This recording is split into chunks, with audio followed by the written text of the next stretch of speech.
అందరికీ నమస్కారం అండి. Welcome to TET DSC for you channel. 2026 సంవత్సరం జనవరి 26వ తేదీన మన కేంద్ర ప్రభుత్వం గణతంత్ర వేడుకల సందర్భంగా పద్మ అవార్డులను ప్రకటించింది. ఈ సందర్భంగా 2026 పద్మ విభూషణ్ వివరాలను గమనిద్దాం.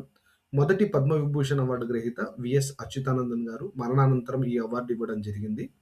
ఈయన కృషి చేసిన రంగం ప్రజా వ్యవహారాలు, రాష్ట్రం కేరళ. ఫ్రెండ్స్, ఇలాంటి మరిన్ని వీడియోస్ కోసం మన ఛానల్‌ను లైక్ చేయండి, సబ్స్క్రైబ్ చేయండి, షేర్ చేయండి. రెండవ పద్మవిభూషణ్ అవార్డు గ్రహీత కేటీ థామస్ గారు. ఈయన కృషి చేసిన రంగం ప్రజా వ్యవహారాలు, రాష్ట్రం కేరళ. అలాగే మరి మూడవ పద్మవిభూషణ్ అవార్డు గ్రహీత పి నారాయణన్ గారు. ఈయన కృషి చేసిన రంగం సాహిత్యం మరియు విద్య, రాష్ట్రం కేరళ. నాలుగవ పద్మవిభూషణ్ అవార్డు గ్రహీత ఎన్ రాజం గారు. మరి ఈమె కృషి చేసిన రంగం కళలు, ముఖ్యంగా హిందుస్థానీ సంగీతం, రాష్ట్రం ఉత్తరప్రదేశ్. చివరిగా మరి ఐదవ పద్మవిభూషణ్ అవార్డు గ్రహీత ధరమ్ సింగ్ డియోల్. కృషి చేసిన రంగం కళలు, సినిమా రంగం, మహారాష్ట్ర.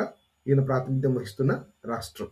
మరణానంతరం ఈ అవార్డు ధరమ్ సింగ్ డియోల్ గారికి ఇవ్వడం జరిగింది. ఫ్రెండ్స్, మన ఛానల్ను లైక్ చేయండి, సబ్స్క్రైబ్ చేయండి, షేర్ చేయండి. Thank you.